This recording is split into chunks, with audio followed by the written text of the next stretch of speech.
نايلومي تمرتنا اب ويندوز 11 ويندوز 11 بكاندو نجمرتي وين ويندو 11 حدشت نزخونكم ويدما بچراش كمبيوتر تتقيمكم نزيت فورتو سبات نخحجز استدالو فيديو سو نزي فيديو بصمونا كتكاتلو تخيلكم ኣብቲ ዘይተረዳእኩም ወይ ድማ ገለ ካብቲ ቪድዮ ትምህርቲ ክትወስዱ ፀኒሕኩም ንግዚኡ ደው ብምባል ፖዝ ብምግባር ነቲ ቪድዮ ኣብ ኮምፒውተርኩም ከይድኩም ድማ ክትፍትንዎ ክትለማመድዎን እንተጀሚርኩም እዚ ኣዳሊናዮ ዘለና ቪድዮ ንዊንዶውስ 11 ንኽትመልኩ ተጠቃምነትኩም ኣብ ዊንዶውስ 11 ዘለኩም ተጠቃምነት ድማ كبرخن كبلن كتقمكم كل جزء خم إنه بلو فلتات لايك مسخاي ولدني إنه وحلل كان إنه أكب كان ياخد خير ما نزي فيديو بتسمعنا كتكاتلو نعدمكم براكتيس ما ممليسكم براكتيس مستقبلوا ما زيادة وتزيدها وخينا خطرقوها سنة مكتتان Windows 11 Windows 11 حالهم اتي زحدث ويدما the latest operating system ابز حجي مايكروسوفت زفريوم زول كاب زفريوم the latest زحدث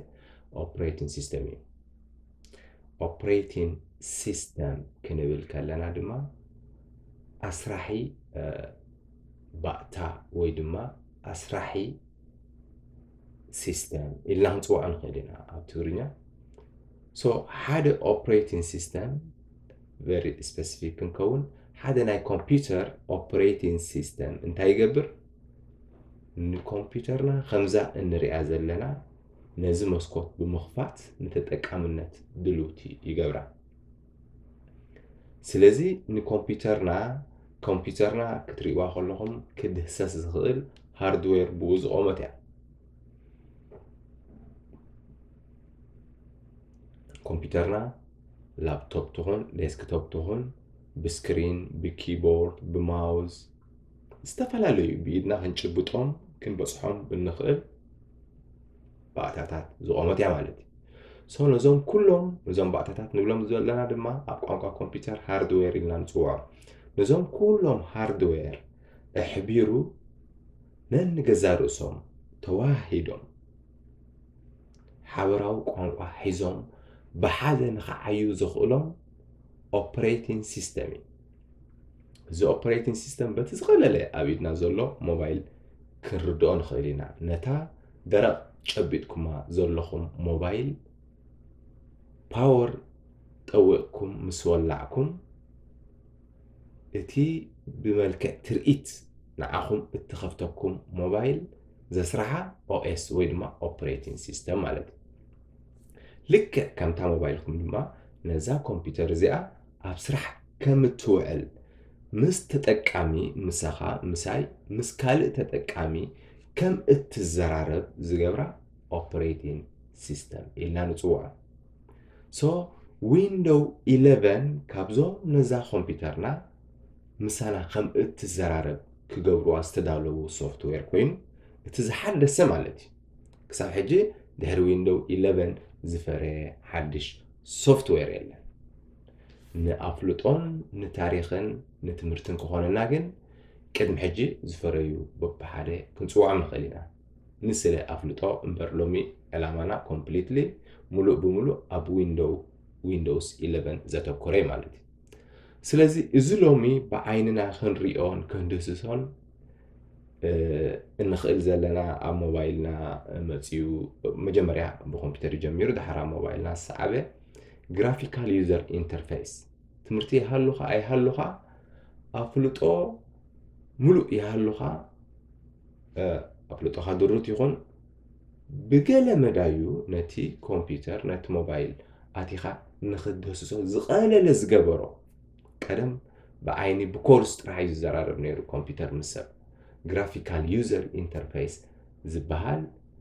ملكع مالت كم سنريو دلنا my pictures my documents أبزكو هايد كوينو مالو يتريو منهم جن لك أبز نسم كفيت كام ساعتها نخت دسوم كل زبالو زجبرو graphical user interface و GUI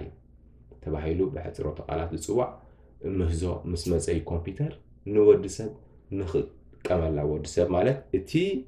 بزعبا كمبيوتر أفلتو زي بلو قدم كمبيوتر دوز فيرجن يتسرح نيرا دوز فيرجن كنقول كلنا أبز خريكم قدم كمبيوتر عديكا بز سكرين زي خات زرارة نيركا سلازي حسابك تصحف مالتي حسابك الناس صحفك إخا الكمبيوتر كتزرارة تخيل نيركا مالتي سو لازي بدوز فيرجن سرح زنابرة كمبيوتر مجزء أخالي نبرن نز دوز فيرجن دما ختمهارو لك نز دوز فيرجن دما أب حتير وان كتمهارو يتخيلناها عمق زبالة قوانقواي مالتي سو لايك كمبيوتر مسجزاء كان نزز خيل نزي دوز فيرجن دما زمالكو كيلا معري خد قطر نيركا كمبيوتر كهات كمالا انتخونا ادمن تكنولوجي كاب شحن 995 ننجو جميرو graphical user interface GUI إلنا حتيرنا نتوعه GUI graphical user interface ديزاين كوين مالتي زي graphical user interface بحيث رزبال قانقوا نردو أتخوينا كمبيوتر كا أوفيس كا تمثل ناي كحاف صندوق اللوا ناي my picture تيلو سئل خمسة قمت ألو فلوتي my documents انتيلو كا document خمسة قمت ألو فلوتي my downloads انت اللي كان داونلود كم تقوم تقول له فلوتي ناخذ اخذ عمك خليك يكمو نتي ا بيكتشر ساعتها برزداي بيكتشر سيلكا كاتيجورايز كتغورو تخيلها نبينو حدا ما اكب تقوم تقول تخيلها ويدين بيكتشرز نابلكا ناي مرعى مسوس تاساسر كم باهتها تريبس نيركا تخينو تريبس بيكتشرز نابلكا كاتيجورايز ويدما نبينو كتمدبو تخيلها مالتي سو حدا سب أب كمبيوتر كأتيو ماي بيكتشر مس رأيه نايس اللي بوتا مخانو يردو واي وهو كوناتيو كلنا نتكامل لي مالتي إزي يوتي graphical user interface إلنا نسوعو زلنا إزي معس أب تكنولوجيا أتيو أب شحن 995 تنمجمر يجزي graphical user interface زتك أما Windows 95 إلنا نسوعو مالتي سلازي مجمّر يجزي كمبيوتر بقليل زبالة ملكة ود سب كم تكملها كتكون زخالتولو أبشحن 995 كوينو ويندوز 95 بزبل حدش ويندوز مزيان سو زمع بالزي نود سب مس كمبيوتر نخلالن مس كمبيوتر نخسرهن زعبه بري زخافته معبالين يرو دحريو ايدونجين نوعو بممحياش ويندوز 98 زبال أب كورح سنة شحن 998 تلمتي زون نتي ويندوز 95 نقوله دلنا تركيز مزعي مالتي نقفلتو كهوننا لومي بستفل عليه موبايلكم اتليست موبايلكم تفولتيهم نفسه كفسب موبايلو كندي زأكل ستورج ميموري خمزة لوا فلت خوني أب ويندوز 95 جزيز نبرة بشحن 995 زنبرة كمبيوتر ملو انترنال هارد درايف ناتن كبابي 4 جيجا بايت راح بتسحنيرو لومي منالبات قالها باخم 356 جيجا بايتس ميموري دلوا موبايل تونو تخونيهم انت قدما 36 جيجا بايتس ميموري زلوا موبايل تونو لهم مالتي سو أبز حلفه 30 عامت تكنولوجي كابي نبي كم بسحة كرد عنا يا خليلي أبشعن 995 كمبيوترنا internal hard disk ناتا internal memory ناتا كابي 4 جيجا بايت طرح نيرو 4 جيجا بايت طرح نيرو نايلومي موبايل كا نايلومي انري اند لنا كمبيوتر نقدر نمو نايلومي انري اند لنا سمارت فونس نابنت أبيع بلان تحاسبنا 256 جيجا بايت زلون بزي بي اس اس دي هنريو خلنا هنا كساب حدا شح جيجا بايت درايف زلون ب اتش دي دي كنريو خلنا دما كساب حدا شح جيجا بايت زلون كمبيوترات مزيانا الله سلازي زي هنريو خلنا ب 250 اصفي اوش 3 عامت اتي ميموري يوزج ناتنا ب 250 اصفي عبي مالك سلازي دحري ويندوز 98 سيبو زمصه ويندوز 2000 ويندوز 2000 دما اب ورحي كلتا ناي كلتا شحن ناي كلتا شح اب علاقه مزي مالتي سلازي 95 98 2000 ازيوم شموم ناي تستسرحوا لعامة مهرت إنها حزيو كمان تسأنيه مالتي سلازي ويندوز 95 أب 95 أب علاقة أوريدو ويندوز 98 أب 98 أب شحن شعات 198 علاقة أوريدو ويندوز 2000 دما أب كل تشح أب علاقة أوريدو مالتي دهريو سعيبو زمزة ميلينيوم زبل نيرو توم أب تتكامنات أبركوتو زغبرو እናፀዋዕና ከዲና ስለዚ ሚሌኒየም ክዘለአ ድሕሪ ዊንዶውስ 2000 ዊንዶውስ ኤክስፒ እዚ እቲ ልዑል ነት በመቃይሮ ኣብ ናይ ኮምፒውተር ስልጣነ ዘምፀ ዊንዶውስ ነይሩ ዊንዶውስ ኤክስፒ ዊንዶውስ 95 ኢልና ዊንዶውስ 98 ኢልና ዊንዶውስ 2000 እዚኦም ሰለስቲኦም በብዝተሰርሑሉ ዓመተ ምህረት እናተፀውዐም ፀኒሖም ድሕሪኡ ልክ ኣብ 2001 ወርሒ 10 ዊንዶውስ ኤክስፒ ዝበሃል ሓድሽ ኦፕሬቲንግ ሲስተም መፅኡ ሓድሽ ኦኤስ ወይ ድማ ሓድሽ ኦፕሬቲንግ ሲስተም ብርቂ ዝኾነ ምዕባለ ሒዙ መፅኡ ዊንዶው ኤክስፒ ዊንዶው ኤክስፒ ክመፅእ ከሎ ፍላሽ ድራይቭ ሽዑ መፅኡ እዚ ሎሚ أقليلكم تري وزر لكم USB فلاش درايف زلومي أفقدوا بقليل كن رخبو نخل لنا USB درايف أب مس ويندوز XP يتغلق يلو مالك لازم حاجة غرباء أب كل تشحن كل التن ندحريو أب عداقة 5 جميرو مالك دحري ويندوز XP ويندوز فيستا زبل مزيو ويندوز فيستا نإكس بي تكيو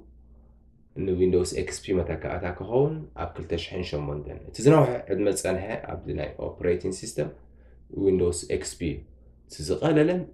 زعابي أبركوتو زجبران ون ويندوز إكس بي مالتي سلازي ويندوز إكس بي أبكل تشحن حدا جميرو أب علاقة متي نوح عمتات يسأنيه ولا ويندوز فيستا أب كل تشحن شومن تنا أب علاقة يمسع ويندوز فيستا كم ويندوز إكس بي عوض سلازي نبرة ستيل ن ويندوز إكس بي خد كوي كألن ويندوز إكس بي أب سرح أنا قصله كيدو فيستا علاقة خلو مالتي سلازي سبات كاب فيستا ن إكس بي يمرتصونيرهم زمبلصوم መንገዲ ድማ ብዙሕ ፊቸርስ ናይ ዊንዶውስ ኤክስፒ ንኽት ክተመሓራርዮ ዝኾነ ናይ ቫይረስ ሽግራት ገለ ከጋጥሞ ከሎ ክትፅግኖ ዝቐለለ ነይሩ ንቪስታ ሽዑ ከም ኣብ በረኻ ጠጠው ዝበለት ባቡር ይምስልዎ ነይሩ ቪስታ ትርኢቱ ፅቡቕ ትርኢት ሒዙ መፅኡ ግን ብኩሉ እንተኑ ንኤክስፒ ዝዳረግ ኣይነበረን ገለ ገለ ኤረርስ ከጋጥሞ ከሎ كسب كمبيوتر كاستا جيرو خب سرح وضعي كجبر الكاي خير سلاز نبرة سبات كاب ويندوز إكس بي ناب ويندوز فيستا كجهزو فقدني هاتين نبرون سلازي كم زل لو فيستا بدأ خلّو إكس بي بلو الفتنة بتصبو يغطل نير مالتي اتي ناي ويندوز فيستا زي عوت متساعدات ويدما فيتشرز ناب حدش ويندو كم نستقاقر كجبرنا تجديدو مالتي لك درجة عمتو أب كل تشحن شعتن ዊንዶው 7 ዝበሃል ሓድሽ OS operating system መፅዩ ዊንዶው 7 ኣብ ወርሒ 10 2009 እዩ ዕዳጋ ወሪዱ ብሓቂ ንዊንዶውስ XP ክትከኦ ብኩሉ እንተንኡ ክትከኦ ዝኽኣለ ድማ ዊንዶው 7 እዩ ማለት እዩ ሰባት ካብ ዊንዶው XP ኮምፒውተሮም ናብ ዊንዶው 7 ኣፕዴት ክገብርዋ ተዘይክኢሎም ሓደ ካብቲ ቀንዲ እንታይ እዩ ኮምፒውተሮም ትሑት ሜሞሪ ትሑት ሃርድ ዲስክ ምህላዋ ተዘይኮይኑ ዊንዶው 7 ንዊንዶው XP ሙሉእ ክትከኦ ዝኽእል ብኩሉ ፊቸርስ ማለት እዩ ብተጠቃምነት በአገልግሎቱ ብኩሉ መልክዑ ንዊንዶውስ XP ክትከኦ ዝኽእል ኣብ 2009 ዊንዶው 7 መፅዩ ስለዚ ዊንዶው 7 ብልዑል ተጠቃምነት ብዙሕ ንነዊሕ ግዜ ጽቡቕ ኣገልጊሉ ማለት እዩ ድሕሪ ዊንዶው 7 ስዒቡ ዝመፀ ዊንዶውስ 8.5 ነይሩ ዊንዶውስ 8.5 ኣብ 2012 ድሕሪ 3 ዓመት ናይ ዊንዶው 7 ንሱ እውን ኣብ ወርሒ 10 እዩ ድሕሪ 3 ዓመት ናይ ዊንዶው 7 ኣብ ዕዳጋ ወሪዱ ዊንዶውስ 8 ልክዕ ከምቲ ድሕሪ XP ዊንዶው ቪስታ ምስ መፀ ውፅኢታዊ ዘይነበረ ዊንዶውስ 8 ድማ ንዊንዶውስ 7 ክትከኦ ዝኽእል ዓይነት ኦፕሬቲንግ ሲስተም ኣይነበረን ስለዚ ሰባት ዊንዶውስ 8 ኣብ ዕዳጋ ከሎ ስቲል ብብዙሕ ብልጫታት ዊንዶውስ 7 ይበልፅ ስለ ዝነበረ ምስ ዊንዶው 7 ክቕፅሉ ይመርፁ ነይሮም ብዙሕ ሰብ ድማ ዊንዶውስ 8 ኣብ ዕዳጋ ከሎ ዊንዶው 7 ጥራሕ ይጥቀም ነይሩ ማለት እዩ ድሕሪ ዊንዶው 8 ስዒቡ ዝመፀ ዊንዶውስ 10 ዊንዶውስ 10 ኣብ 2015 ወርሒ 6 ናብ ዕዳጋ ወሪዱ ዊንዶውስ 10 ንዕዳጋ ምስ መፀ ሙሉእ ብምሉእ ንXP ክትከኦ ንይቕሬታ ንዊንዶውስ 7 ክትከኦ ዝኽኣለ ዊንዶውስ እዩ ነይሩ ዊንዶውስ 10 ኣብ 2015 ወርሒ 6 ንዕዳጋ ተዘርጊሑ ዊንዶውስ 10 ኣይከም ዊንዶውስ 8 ሙሉእ ንዊንዶውስ 7 ክትከኦ ዝኽእል ሓድሽ ኦፕሬቲንግ ሲስተም መፅዩ ማለት እዩ ንንውሕ ዝበለ ዓመታት ዊንዶውስ 10 ክንጥቀም ፀኒሕና ድሕሪ ዊንዶውስ 10 ዝመፀ ሓድሽ ዊንዶው ድሕሪ 6 ዓመት ይኸውን ኣሎ ዊንዶውስ 11 መፅዩ ምስ ዊንዶውስ 10 ከባቢ 6 ዓመት ፀኒሕና ድሕሪ XP ዝነውሐ ዓመታት ዝፀንሐ ኦፕሬቲንግ ሲስተም ዊንዶውስ 10 ከባቢ 6 ዓመት ዝኸውን ዊንዶውስ 10 ጥራሕ እናተጠቀምና ፀኒሕና ማለት ዊንዶው 11 ኣብ ወርሒ 10 2021 ንዕዳጋ ወሪዱ ካብ 2021 ወርሒ 10 ንነጀው ሓደ እንጥቀመሉ ዘለና ዊንዶውስ ኦፕሬቲንግ ሲስተም ዊንዶውስ 11 እዩ ስለዚ ተስፋ ገብር ኩልኩም ኮምፒውተር እትውንኑ ሰባት ኩልኩም ተጠቀምቲ ኮምፒውተርኩም ናብ ዊንዶውስ 11 ኣፕግሬድ ጌርኩም ትኮኑ ስለምንታይ ኩሉ ግዜ ማይክሮሶፍት ሓድሽ ዊንዶውስ ንዕዳጋ ክዝርግሕ ከሎ ነቲ ቅድሚኡ ዝፀንሐ ዊንዶውስ ንዝተወሰነ ዓመት 2 ዓመት 3 ዓመት ኣብ ዕዳጋ የፅንሖ እሞ ድሕሪኡ ኣፕዴት ምግባር የቋርፆ ማለት እዩ ነቲ ዝሓለፈ ዊንዶውስ ሓደሽቲ ኣፕዴት ምስራሕ የቋርፅ ሓደሽቲ ኣፕዴት ምስራሕ ማይክሮሶፍት ኣቋሪፁ ማለት ናይ አንቲቫይረስ ኣፕዴት ናይ ምግባር ዕድልካ እናፀበበ ይኸይድ ማለት እዩ ድራይቨርስ ኣፕዴት ክትገብር ኣይትኽእልን እቲ ምክንያቱ ማይክሮሶፍት ኣፕዴት ይገብር የለን ንሱ ኣፕዴት ይገብሮ ተዘይልዩ ካብቶም ማኒፋክቸረርስ ክትረኽቦ ተዘይክኢልካ ኣፕዴት ክትገብር ኣይትኽእልን ብዓቢኡ ኣውራ ኩሉን ግን ሴኪሪቲ ማይክሮሶፍት ንነፍሲ ወከፍ ነቲ ኣብ ዕዳጋ ዘሎ ዊንዶውስ ወይ ድማ ኦፕሬቲንግ ሲስተም ናቱ ሴኪሪቲ ፓችስ معري ما درايفرز باتشز درجة معالتاوي سموناوي ورحاوي ابديت ان قبر يدخل ولا حنتي تخافلو لونها والس نت اوبريتنج سيستم كفيل كارلو تخوينكا اونلاين كم موبايل لا مالتي اونلاين ابديت راح تقولوا بعلو ابديت زقبر زوم ابديت سبيشالي اتهم من سكيورتي زت اساسرو ابديت كتقبرهم انت زي كيلكا واحد حدر دي يقول له سرح يزلهو ዝመጽእ ዘሎ ሰሙኔ ክገብሮ ዘይብሉ security related ምስ security ምትሕሓዝ ዘለዎም ምስ security ምትሕሓዝ ዘለዎም updates right away ይጽናሐለይ ዘይብሉ update ክንገብር ኣለና ብፍላይ ኣብ ምዕራብ እንቕመጥ ሰባት ማለት እዩ ምክንያቱ ኣብዚ ምዕራባዊ ዓለም እንቕመጥ ሰባት ኣብ ኮምፒውተርና ኣካውንትና ባንክ ኣካውንትና ብዙሕ ውሕስነት ዘድልዮ ዶክመንትስ ብዙሕ ውሕስነት ሴኩሪቲ ዘድልዮ ኣካውንትስ ቢዝነስ ኣካውንትስ ናይ ትምህርቲ ኣካውንትስ ዝተፈላለዩ ኣካውንትስ ስለዝህልወና ሴኩሪቲ ናይ ኮምፒውተርና ኣብ ዋጋ ዕዳጋ ክንእቱ ኣይግባአናን ማለት እዩ ስለዚ ኩሉ ግዜ ምስ ሴኩሪቲ ሪሌትድ ኣፕዴትስ ክንረክብ ከለና ራይት ኣዌይ ብዘይ ይጽናሐለይ ኣፕዴት ክንገብሮ ኣለና إذا هنقبر تخيلنا سلازي حدش ويندوز كما تسخلو أبديت نقبر لنا زحاشة features زحاشة security patches زحاشة drivers أبديت الدخول drivers حزيز مس حدش ويندوز هجي زي قبل كله لومي ويندوز 11 تكمل لنا تمرتنا دما ويندوز 11 فوكس كقبري ويندوز 10 أبز ما تصدر له ورها عسرته جميرو زخونة أبديت ንዊንዶውስ 10 ምስራሕ ማይክሮሶፍት ጠጠው የብላሎ ማለት ስለዚ ዊንዶውስ 10 ትጥቀም ወይ ትጥቀሚ እንተልኹም ካብ ወርሕ 10 ንኒው ንዊንዶውስ 10 ዝኸውን ኣፕዴት ኣይክህልወኩም እዩ ማለት ስለዚ ተዛዋወር መንገዲ እንታይ ንብል ኣለና ኮምፒውተርና ኣብ ሓደጋ ትወድቕ ኣላ ማለት ስለዚ ራይት ኣዌይ ክሳብ ሕጂ ويندوز 10 كتقمو صنعكم ابزن زلواهم 3 ورحي كل ورحي نبرن لحن تحنت ورحي نبدفع ابزن زلواهم كل ورحي اب جريت جور ويندوز 10 لغيكم ويندوز 10 قريفكم ناب ويندوز 11 سجر واي وحسنتكم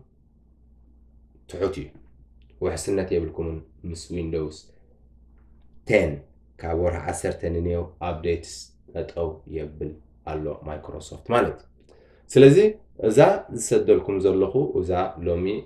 ندهسسا تمرتي اب ويندوز 11 دواناويت نتوم درو اب كمبيوتركم ويندوز 11 زلكم حدش كمبيوتر ويندوز 11 زتسعنا زغزاكم امو مس ويندوز 11 زلكم ليلا وحد زخونه صبوق حاجز زخونه تمرتي يخونكم نتوم ويندوز 10 صنعكم دما كمبيوتركم ابديت غيركم رايت اواي نا ويندوز 11 كتسغاغرومو እዚ ቪዲዮ كحجزكم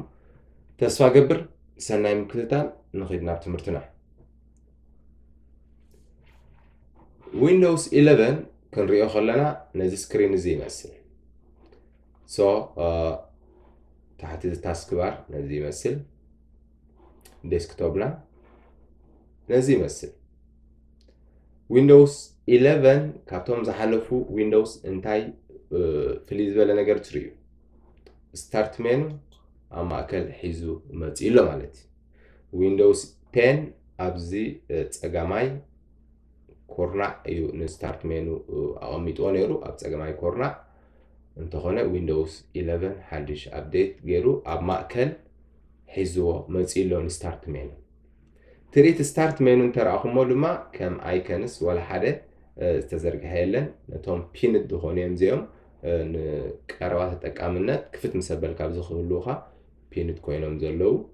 እዞም ኣብ ተحت ኸ ሪኮመንድ ድብሎም ተማነ ብዝሕ ዝጥቀመሎም ዘለኹ ሶፍትዌራት ጥራሕ ሒዙ ይመጽ ማለት ካልእ ኣብ ዛ ስታርት ሜኑ ፍሉይ እንታይ ንርኢ ፓወር ኦፕሽን ኮምፒውተርና ክነጥፍኣ ሎክ ክንገብራ ስሊፕ ሞድ ሻትዳውን ሪስታርት ክንገብር ኣብ ካልእ ኣብ ምንም ቦታ ፓወር ምልክት ኣይንርእን ኢና ኣብቲ ናይ ስታርት ሜኑ ኣብዛ ስታርት ትብል ዊንዶውስ ኢንክሉድ ኮይኑ ኣሎ ብየማናይ ሸነኽ ማለት እዩ እታ ፓወር ክሊክ ምስ ንገብር ሎክ ስክሪን ስሊፕ ሻትዳውን ሪስታርት ዝብል ኦፕሽን ብምልኦም ኣብኡ መፅኦም ኣሎ ማለት እዩ ስለዚ እቲ ቀዳማይ ናይ ዊንዶውስ 11 እዛ ናይ ስታርት ሜኑ ቦታ ምቕያር ብኣን ጅምር ማለት እዩ ኣብ ክንዲ ብፀጋማይ ኮርነር ኣብ ማእከል ገይርዋ ኣሎ ማለት እዩ ባዕልኻ ከም ብሓድሽ ናብ ፀጋም ክትመልሳ ትኽእል ኢኻ ግን ሓደ ዊንዶውስ 10 ዝተፀዓነ ኮምፒተር ክትዕድግ ከለኻ ነዚ ትርኢት እዚ ሒዙ ይመፅእ ማለት እዩ ሶ ነቶም ኣብ ኮምፒተርካ ተፃዒኖም ዘለዉ ሶፍትዌራት ምስ እትደሊ ኣብዛ ኦል ትብል ዘላ ክሊክ ብምግባር ንኩሎም ሽዑ ኣልፋቤቲካሊ ሰሪዑ የርእየካ ማለት እዩ ካብ ኤ ኣልፋቤቲካሊ ካብ ኤ ክሳብ ዜድ እናሰርዐ የርእየካ ስክሮል እናገበርካ ታሕቲ ገጽካ እናወረድካ እቲ ስኻ ትደልዮ ሶፍትዌር ደሊኻ ዘለኻ ኣፕሊኬሽን ኣብኡ ክፀንሐካ ይኽእል ማለት እዩ ኣብዚ ፍሉይ እንታይ ትርእዩ ኣለኹም ብጫ ምልክት ምስ እትርእዩ እዚ ኤክስተንድ ክገብር ዝኽእል እቲ ናቱ ሓበሬታ ውሽጡ ሒዝዎ ዘሎ ማለት እዩ ሕጂ ሶፎስ ዝብል ዘሎ ኣነ ዝጥቀመሉ አንቲቫይረስ እዩ ብዛዕባኡ ድሮፕ ዳውን ጌርና ነዛ ኣሮው ክሊክ ብምግባር ክንሪኦ ኣለና ከምኡውን ንኣብነት ማይክሮሶፍት ኣብ ዝለዓለ ኸይድ ማይክሮሶፍት ኦፊስ ዝብል ስለዚ ነዛ ማይክሮሶፍት ኦፊስ ትብል ዘላ ዳውን ነዛ ዳውን ትብል ዘላ ኣሮው ክሊክ ምስ ዝገብር እቶም ኣብዛ ፎልደርስ ኢንክሉድ ኮይኖም ዘለዉ ብዙሕ ሒዛላ ማለት እዩ ኣብ ውሽጣስ ካልኦት ነገራት ሒዛላ ማለት እዩ ማይክሮሶፍት ኣክሰስ ማይክሮሶፍት ኤክሴል እቶም ብብዙሕ ንጥቀመሎም ማይክሮሶፍት ፓብሊሸር ማይክሮሶፍት ፓወርፖይንት ማይክሮሶፍት ኣውትሉክ ማይክሮሶፍት ወርድ ሒዛላ ማለት እዩ ስለዚ ነቶም ብብጫ መልክዕ ምስ ንሪኦም ኣብ ትሕቲኡ ካልእ ሒዙሎ ማለት እዩ ስለዚ ነታ ድሮፕ ዳውን ኣሮ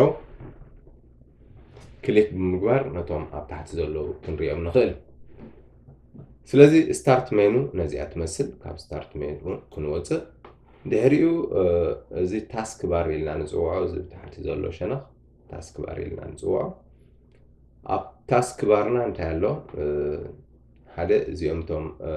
ብቐረባ እንጥቀመሎም ማለት እዩ ኣብ ታስክ ባርና ብቐረባ እንጥቀመሎም ሾርት ካትስ እዮም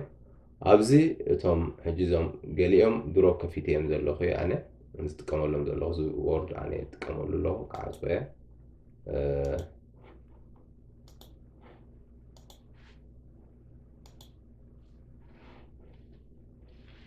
ኣነ እንታይ ገይረ ኣለኹ ነቶም ብቐረባ ክጥቀመሎም ዝደሊ ማይክሮሶፍት ኤክስኤል ኣብ ዝምፅእ ኣለኹ ክንሪአና ከመይ ጌርና ከም ዘምፀናዮ ኣዶ ፎቶሾፕ ኣብ ዝምፅእ ኣለኹ ስለ ዝጥቀመሉ ደይሊ ማለት እዩ ኣብ ክንዲ በዚ ኸይደ ኦል ኢለ ዝኸፍቶ እንታይ ገይረ ኣለኹ ፒን ገይረ ኣለኹ ናበይ ናብቲ ታስክ ባር ናብዚ ተጠቃምነት እቲ ስሕስሕት ኢልካ ትጥቀመሉ ናብዚ ፒን ክትገብሮ ትኽእል ኢኻ ኣብ ስታርት ኸይድካ ኣብዚ ፒን ክትገብሮ ትኽእል ኢኻ ኣብ ስታርት ሜኑ ማለት እዩ እቶም መዓልታዊ ዝጥቀመሎም ግን ላይክ ራይት ኣወይ ኮምፒውተረይ ምስ ከፈትኩ ኣብዚ ታሕቲ ክፀንሑኒ ኣብዚ ፒን ንገብሮም እዚ ኤክስኤል ፎቶሾፕ ወርድ ኣክሮባት ሪደር እዚኦም እቶም ብብዝሒ ዝጥቀመሎም ኣብ ቀረባ ኣለዉ ማለት እዩ ንርእሱ እዚ ክሮም ጉግል ክሮም ፕሌየር እዚኦም እውን ስለ ዝጥቀመሎም ኣብ ቀረባ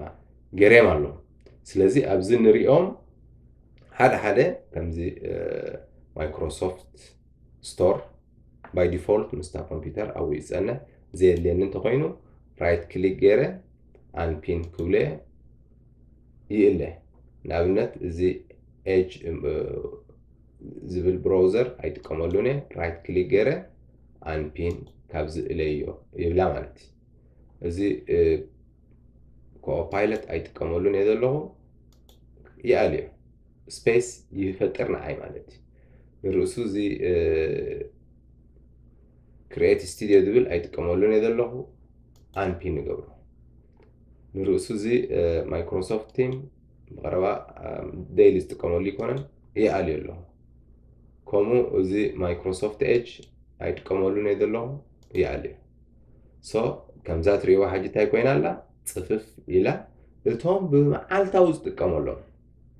تريوا مالهم اكسل فوتوشوب وورد اكروبات كومو دما ازي كروم استفلالي براوزرز نخدكم يخلني مالتي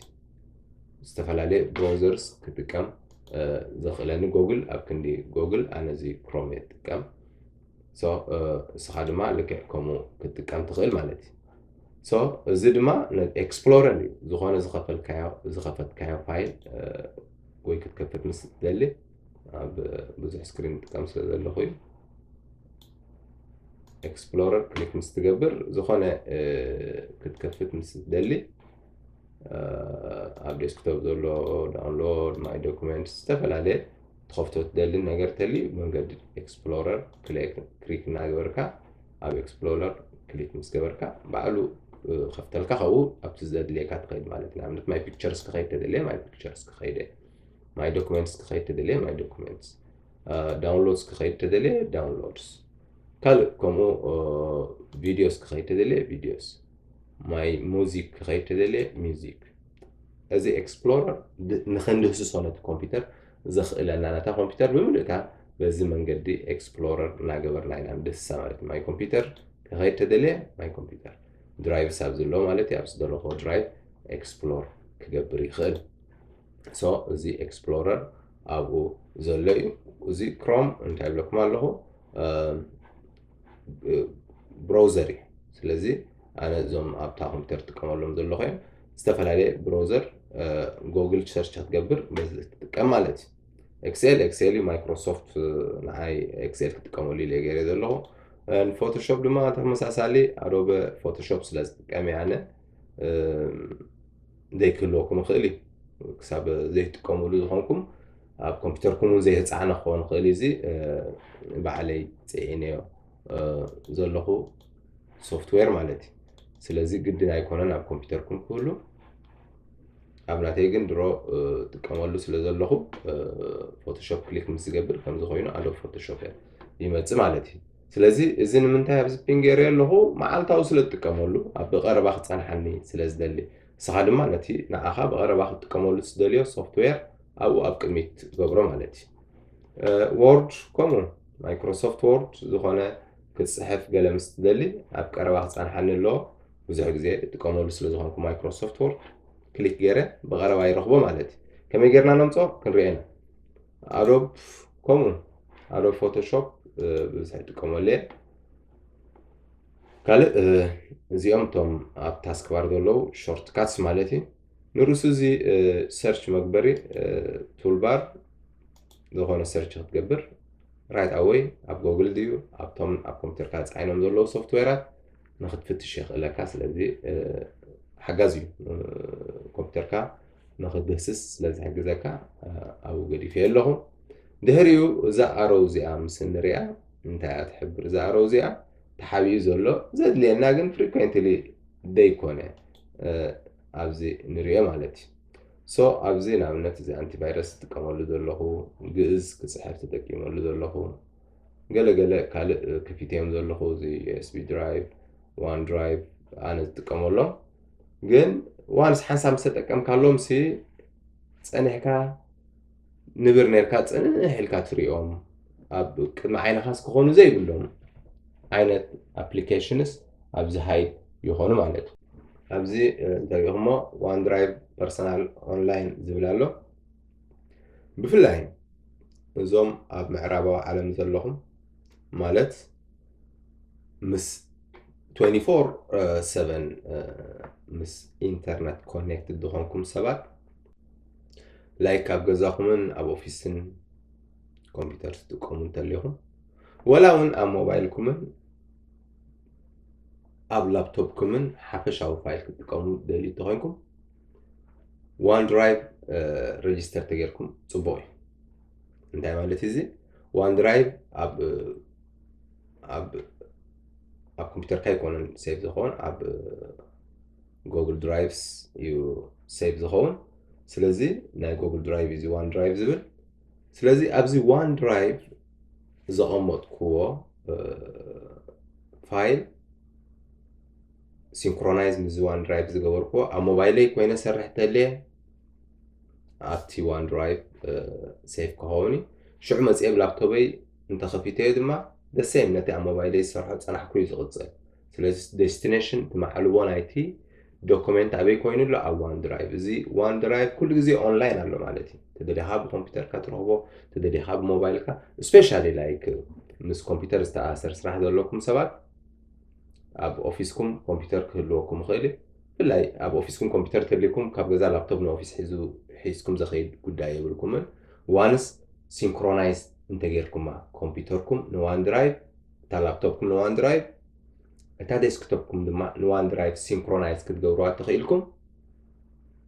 ድሕሪኡ ኣብ ገዛ ተልይኹም ብላፕቶፕ ትጥቀሙ ኣብ ስራሕ ተልይኹም በታ ዴስክቶፕ ትጥቀሙ ብክልቲኡ ኣብ ደ ሴም ፋይል ትሰርሑ ኣለኹም ማለት እዩ ስለዚ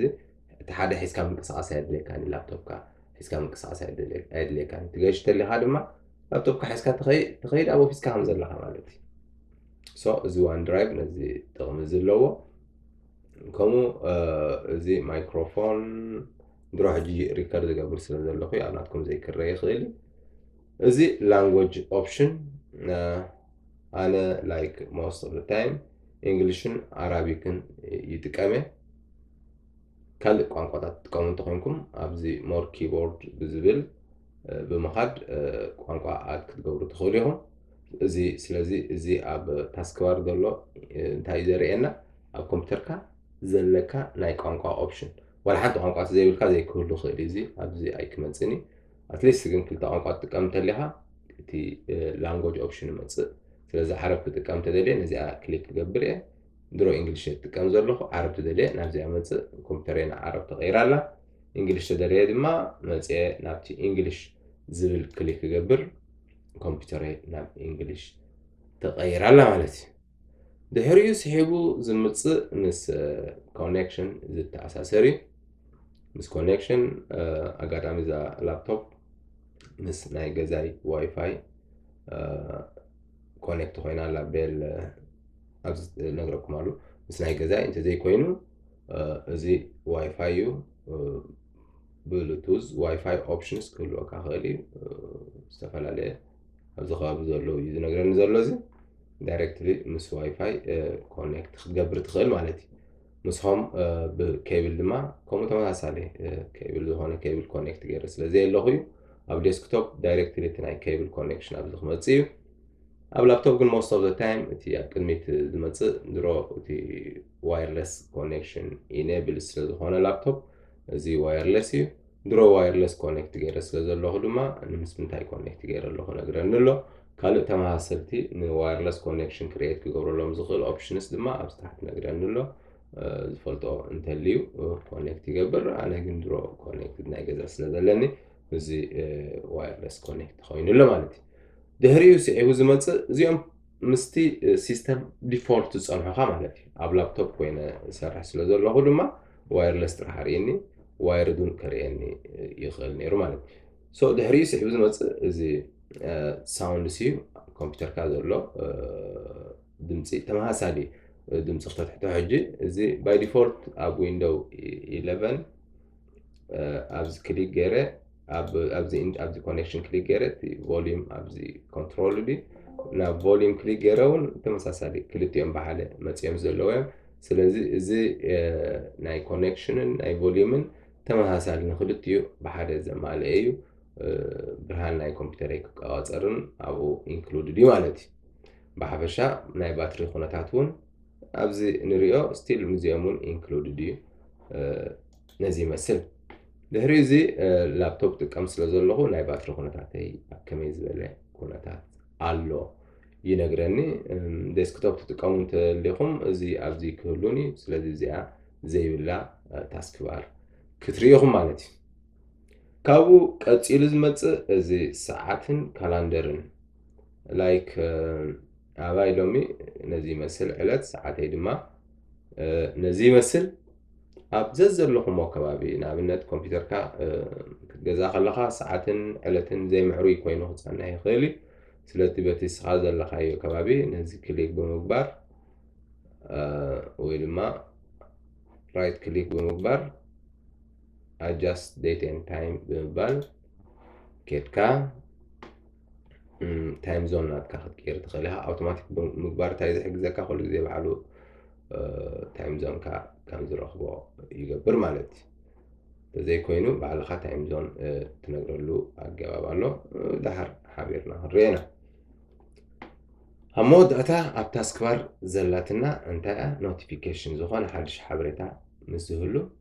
أبزي نريا مالتي جيزي أو سبمتي نزل حبرتا يقلا خلقكم وتما أسال حبرتا هتلي نوتيفيكيشن أبديت كتقبر زخون أبديت كتقبر أبزي زمتسأكا فيروس ألرت تلي كون أبزي يمتسأكا مالتي ስለዚህ ቤዚካሊ ዊንዶውስ 11 ብቅድሚት ኮይንና ክንሪኦ ከለና ነዚ ይመስል ስለዚ ዊንዶውስ 11 ነዚ ይመስል ኢልና ሕጂ እንታይ ክንርኢ ከመይ ጌርና ኣብ ስታርት ሜኑ ገለ በቐረባ ክንሪኦም ንደሊ ሶፍትዌርስ ወይ ድማ ኣፕሊኬሽን ፒን ንገብር ከምኡውን ከመይ ጌርና ኣብ ታስክ ባር ኣብዚ ታሕቲ ታስክ ባር ኣብዚ ከባቢ እዚ ማለት እዩ እቶም ኩሉ ግዜ ክንጥቀመሎም እንደሊ ኣፕሊኬሽንስ ከመይ ጌርና ኣብዚ ፒን ንገብሮም ነዚ ክንገብር ንኣብነት ንማይክሮሶፍት ወርድ ካብዚ ኣንፒን ንገብሮ ኣለኹ ይኣልዮ ኣለኹ ፎቶሾፕ ካብዚ ኣንፒን ንገብሮ ኣለኹ ኤክስኤል ይኣልዮ ኣለኹ ኣዶብ ይኣልዮ ኣለኹ again نزي أدوب زون يعلي له نكروم يعلي له فايل اكسبلورر يعلي له so زيهم كفيتنا يوم سلزلنات زي كوينو كلهم كابزي تعليم على مالتي زيهم كفيتهم زلوا خير زي كوينو ولا حنتي أبز تكمل ليلن كعس وين زي ريكارد قبل السلزلوا خايك علياني صار حلو له زيهم تكمل لهم سلزلوا مالتي سلزي انت عيب له كمي غيرنا ناب ستارت مينو اب ستارت كليك مسجبرنا زي بين دبل بقربا ابلكيشن حيزولو كمي غيرنا ابزنا مصو حدا كلاي دما ابزي تاسك بار زبلنايو እዚ ከባቢ እዚ ኣብዚ ከባቢ እዚ እቶም ኩሉ ግዜ መዓልታዊ ክትጥቀመሎም ዝደሊ ኣፕሊኬሽንስ ከመይ ገይረ ኣብዚ ፒን ንገብሮም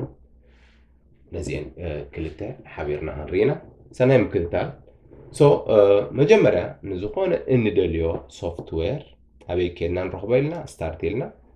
ኦል ኣፕ ንብል ንኣብነት ኣዶብ ፎቶሾፕ ዝብል ኣሎ ኣብዚ ኣዶብ ፎቶሾፕ 2021 ነዚ ኣብዚ ታሕቲ ከምፅኦ ትደልየ ናብቲ ኣዶብ ፎቶሾፕ ከይደ ራይት ክሊክ ገብር ፒን ቱ ስታርት ተልየ ኣብ ስታርት ይሃምፃልና ሞር ኢለ ፒን ቱ ታስክ ባር ተልየ ኣብዚ ክመፅእ እዩ ፒን ቱ ታስክ ባር ተልየ ኩሉ ግዜ ኣብዚ ቀረባ ፀንሓኒ ማለት ስለዚ ፒን ቱ ታስክ ባር ብሎ ኣብዚ ኣሎ ኩሉ ግዜ ብቐረባ ይረኽቦ ኣለኹ ማለት ካልእ ኣነ ንዓይ ዘድልየኒ እዞም ካልኦም ፀናሕኩ ንኣብነት እዚ ይጥቀመሉ እየ ሳይበርሊንክ ፓወር ዳይሬክተር ቪድዮ ኤዲት ክገብር ይጥቀመሉ እየ ስለዚ ፒን ቱ ስታርት ተልዮ ኣብቶም ስታርት ሜኑ ክፀንሓኒ ፒን ቱ ታስክ ባር ተልዮ ኣብዚ ክመፅእ እዩ ፒን ቱ ታስክ ባር ብሎ ኣሎ ኣብዚ ተወሲኹ ድሮ ተኸፊቱ ስለ ዘሎ ኦቨርላፕ ገይሩ ኣሎ ድሕሪኡ ማይክሮሶፍት ክኸይደ ኤምኤም ማይክሮሶፍት ክኸይደ ኣብዚ ኣሎ ነዛ ዳውንዎርድ ኣሮ ክሊክ ክገብር እየ ካብዚኦም ኤክስኤል ይጥቀመሉ እየ ኢልና ነርና ቅድም ስለዚ ፒን ቱ ታስክ ባር ተልዮ ኣብዚ መፅእ ኣሎ ካልእ እንታይ ይጥቀም ማይክሮሶፍት ወርድ ድማ ብዙሕ ይጥቀመሉ እዩ ፒን ራይት ክሊክ ብምግባር ፒን ቱ ስታርት ተልየ ኣብቲ ስታርት ሜኑ ክመፅእ ሞር ብምባል ቱ ታስክ ባር ተልየ ኣብዚ ታሕቲ ክመፅእ እዩ ኦኬ እዚ ይመስል ማለት እዩ ካልእ እዚ ክሮም የድልየኒ ስለዚ ላዕሊ ገፀይ ክዲበ ኣብ ሲ ኣብ ክሮም ዝብል ኣብ ዘለና ጉግል ክሮም ነዚ ድማ ራይት ክሊክ ኢለ ኣብ ሞር ኣብ ፒን ቱ ታስክ ባር እዚ ይመስል ማለት እዩ ኣብ ስታርት ሜኑ እንተደልየ ከዓ ልክዕ ነቲ ዝደልዮ ንኣብነት ነዚ ራይት ክሊክ ገይረ ኣብ ስታርት ሜኑ እንተይለዮ ኣብ ስታርት ሜኑ ሰይድዎ ኣሎ ስለዚ ኣብ ስታርት ሜኑ ከይደ ተርእየ ብዙሓት ፔጅስ እዘን ኣሮውስ ትሪኦን ኣለኹም እዘን ተን ዝሓለፈ ዝረኣናየን ጥራሕ እየን ዘለዋ ዋይ ሓደ ክልተ ሰለስተ ፔጅስ ኣለዉ ስለዚ ካልኣይ ፔጅ ኸይድ ሳልሳይ ፔጅ ጥርሑ እዩ ዘሎ ኣብ ቀዳማይ ፔጅ ክሊክ ክገብር ነዘን ኣሮው እናረኣኹ ክሊክ እናገበርኩ ኸይድ ኤክስትራ ፔጅስ ኣሎ ማለት እዩ ደሞር ፒን ዝገብሮ ደሞር ፔጅስ ይህሉ ማለት ስለዚ ንኣብነት ካብ ዘየድልየኒ እንተልዩ እዚ ኣድልየኒኒ አንፒን ገብሮ አንፒን ፍሮም ስታርት እዚ ጌም ብዙሕ ኣይፃወትነ አንፒን ማይክሮሶፍት ኣይጥቀመሉን እዚ አንፒን እቶም ዘድልዩኒ ጥራሕ ኮፓይለት ማይክሮሶፍት 361 ኣይጥቀም ኣነ ዳይሬክትሊ ካልእ እቲ ፉል ማይክሮሶፍት ኦፊስ የጥቀም ይሃልዮ አውትሉክ ጥቀመሉ ዘለኹ ኦኬ ስለዚ ኣብ ሓደ አትሊስት ኣብ ሓደ ፔጅ ጠርኒፈም ኣለኹ ያኽለኒ ፕላስ ዘይጥቀመሎም እንተልዮም ካብዚኦም ግን መሊሰ እናኣለኹ ክኸይድ ይኽእል ማለት እዩ ስለዚ ከምዚ እናገበርና ፒን ክንገብር ንኽእል ዘየድልየና እንተልዩ ድማ ኣብኡ ራይት ክሊክ እናገበርና አንፒን ክንብሎ ንኽእል ማለት እዩ ነቲ ዘድልየና ድማ ኣብቲ ኣፕሊኬሽንስ ከድና like ኣብዚ all applications ዝብል ከድና እዚ ኣዶብ ፎቶሾፕ ኣዶብ ኣክሮባት ዘድልየኒ ንኣብነት ራይት ክሊክ ገይረ ኣብ ሞር ከይደ ፒን ቱ ታስክ ባር ክብለ ኣብዚ መፅኡ ኣሎ ማለት እዩ ስለዚ እዚ እንታይ ጠቕመካ ኣብ ክንዲ ነዊሕ መንገዲ ተኸይድ ነቶም በቕረባት ትጥቀመሎም ኣብዚ ታስክ ባር ብምምፃእ ኮምፒተርካ ክፍት ኣቢልካ ዳይሬክትሊ ክሊክ እናገበርካ ኣክሰስ ክትገብሮም ትኽእል ነቶም ዘየድልየኻ ድማ ኣብዚ ቦታ ኣይሕዙልካን ተኣልዮም ማለት እዩ نقصر كم زيرنا بين عن بين كنجبر نقل مالتي زي كذا ستارت منو انتهي حدش زتا وسخ ويدما زغودله اكال سيستم سوفت وير يكون كال انتهي له الا نحن حتى نخلينا قداميتي بترئيتو ون دمسكرنا ويندوز 11 ستارت منو بوتو كايرو لنا ካልእ ቀልጢፍና ብፍላይ እዞም ክትጥቀሙ ዝቐለኹም እንተሪኢኹሞ ዊንዶውስ 11 ዊንዶውስ 10 ቀደም ራይት ክሊክ ምስ ገበርካ ነዚ ዝመስል ነይሩ ዊንዶውስ 10 ወላ ኤክስፒ ዊንዶውስ 7 ዊንዶውስ ኤክስፒ ብምሎም ዝሓለፉ ዳርጋ ዝበዝሑ ዊንዶውስ ራይት ክሊክ ምስ ገበርካ ኮፒ ካት ፔስት ደሊት ሪኔም نزمسل تريت حزم يموت نيرو الستريت زي او ويندوز 11 تغير له ويندوز 11 تاع يمثل رايت كليك مسغبركا نزي يمثل ማለት ስለዚ እቶም ተዘርጊሖም ዝመፁ ነበሩ ካት ኮፒ ሪኔም ደሊት ኣብዚ ኣብ ገሊኡ ድማ ብታሕቲ ከም ኦፕሽንስ ይመፁ ማለት እዩ ኦፕን ፒን property that's it وحودات ነገር ንቕድሚት ሒዙ ዝመፅእ ሓደ ካብቲ ኣብ ዊንዶውስ 11 ዝመፁ ሓድሽ ለውጥታት ትርኢት ወይ ድማ ኣቃውማ ናይ ራይት ክሊክ ማለት እዩ ስለዚ ራይዎ ኣብ ዊንዶውስ 11 ነዚ ይመስል ኣብ ዊንዶውስ 10ን ካልኦት ዊንዶውስ ድማ ከምዚ ይመስል ኩሎም ብዝርዝር ሒዞም ክመፅእ ዝፀንሐ ካልኦት ዊንዶውስ ኣብ ዊንዶውስ 11 ምስ መፃና ከምዚ ዓይነት ቅርፂ ሒዞም መፅኦም ማለት እዩ ስለዚ ኣብ ታሕቲ ገጽኩም ክደልዮም ከይትፍትኑ ኮፒ ክትገብሩ ሪኔም ክትገብሩ ደሊት ክትገብሩ ካት ክትገብሩ መደብ እንተልይኩም ንበይኖም ኣብ ሓደ ሮው ጠርኒፎም ኣሎ ማለት እዩ ስለዚ ኦፕን ክንገብር ኣብኡ ኣሎ ካልእ እዞም ፒን ዝብሉ ኦፕሽንስ ተወሳኺ ተደሊና ሽዑ ሾው ሞር ኦፕሽንስ ዝብል ኣለና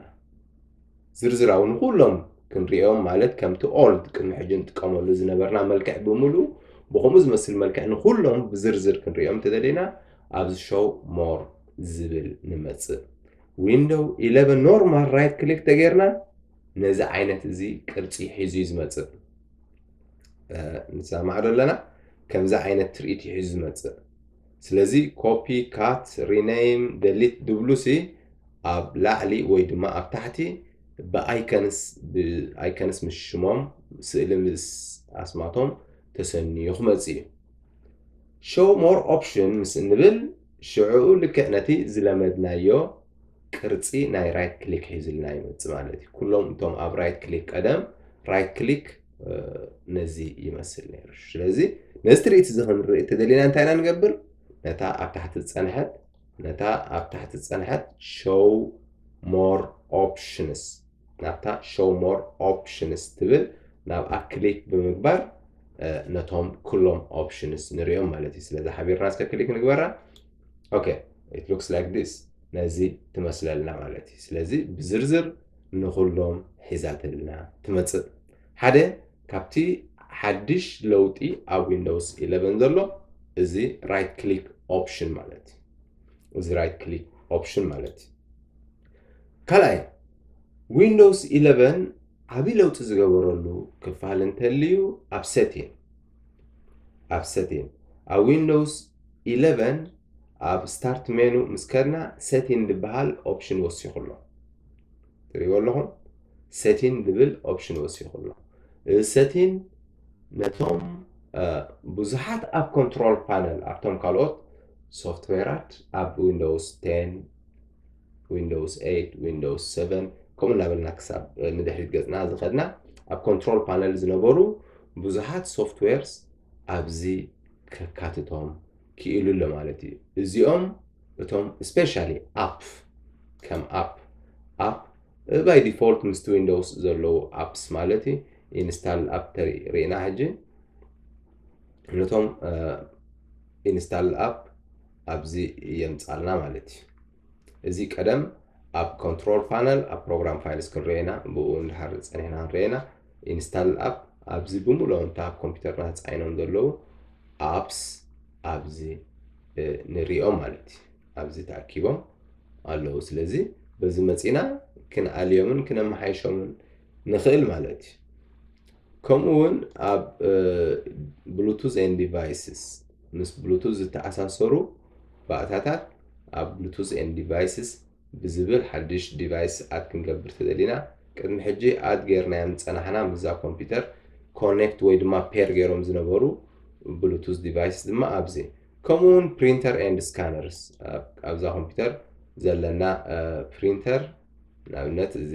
ዜሮክስ ወርክ ስቴሽን 7120 ዝብል ኣብ ኦፊሰይ ዘሎ ፕሪንተር እዩ ስለዚ እቶም ዘለዉ ፕሪንተር ኣትሊስት ሓደ ፕሪንተር ኣለኒ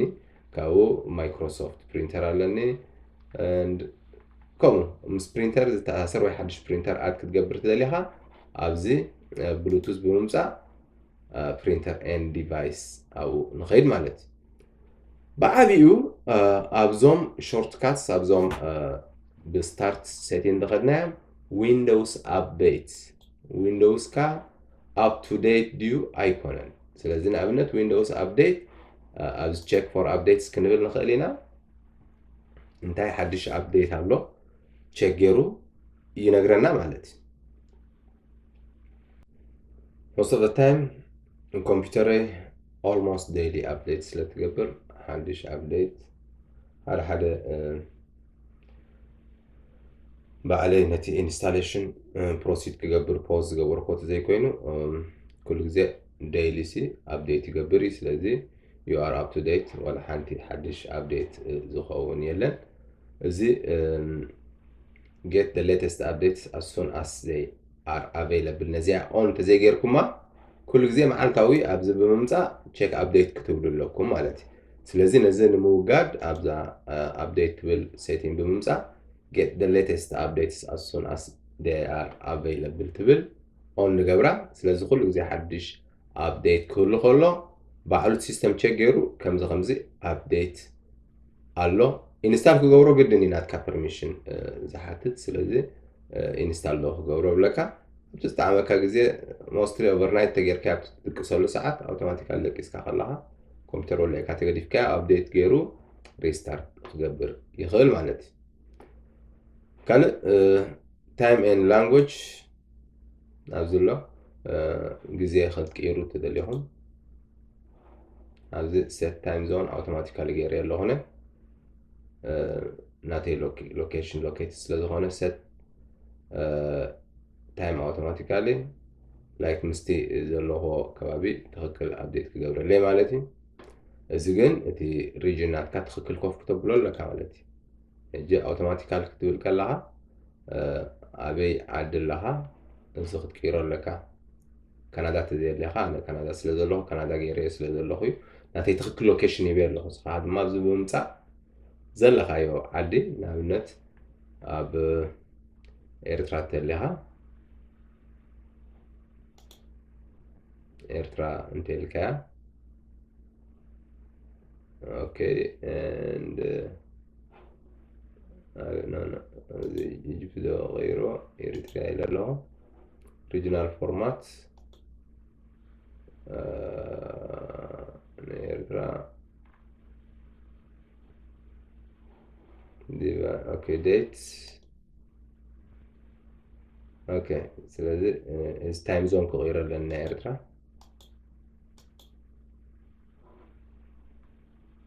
synchronize كبلا حاجة time synchronization failed okay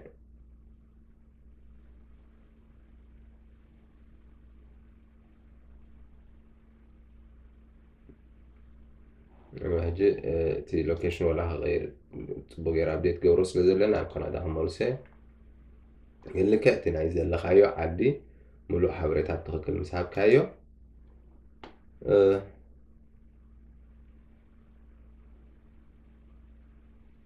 بعلو okay country and region Canada غيرت انها نابلا Canada okay that's it ስለዚህ ከም ዝተገይረዮ በቲ ናይ ካናዳ ሰዓት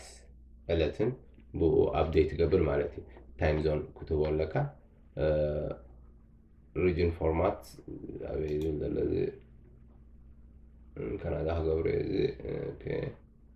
you know English ካናዳ ክገብሮ ማለት እዩ okay and device setup date okay synchronize ጽባው ኣሎ ስለዚህ በዚህ ዘለኹ ከባቢ ትክክል ግዜን ሰዓትን ዕለትን ሒዝልይ ኣሎ ማለት እዩ ካልእ ኣብዚ ብዛዕባ ሲስተም ክትፈልጡ ብዛዕባ ዲስፕሌይ ናይቲ ኮምፒውተርና like a little bit confusing ከሆነ ሰለስተ ስክሪን ገለ ጥቀም ስለ ዘለኹነ ነዚ ስኪፕ ክንገብሮ ካልእ ግን ድምፂ ኖቲፊኬሽን ፎከስ ፓወር ንኣብነት ፓወር ኦፕሽንስ ክንርኢ ንኽእል ኢና በዚ anyway display ኣብዚ ሴት ክንገብር ከም ንኽእል ሳውንድ ኣብዚ ሴት ክንገብር ከም ንኽእል ፓወር ኦፕሽንስ ስቶሬጅ ኣብዚ ክንሪኦም ከም ንኽእል ጥራሕ ኣብ ኣእምሮና ንውሰድ እሞ ነቲ ኮንትሮል ፓነል ድማ ንዕኡ ቁሩብ ኤክስፕሎር ክንድህስሶ ስለ ዝኾንና ኣብኡ በብሓደ ክንሪኦም ክንፍትን ኢና ስለዚ ዊንዶው 10 ታይም ዊንዶው 11 ታይም ፅኢሎ ኣብ ስታርት ሜኑ بقربة access كنقبرو نقل setting دبل option أمثلنا الsetting nowadays درجة Windows نخلهم نجارات أب setting إنهم تصوم نا موبايل كم موبايل ناب setting إن تقرنهم يخيل على مالك كلام ولا حنتي نبرون إذا مس Windows 11 مثلا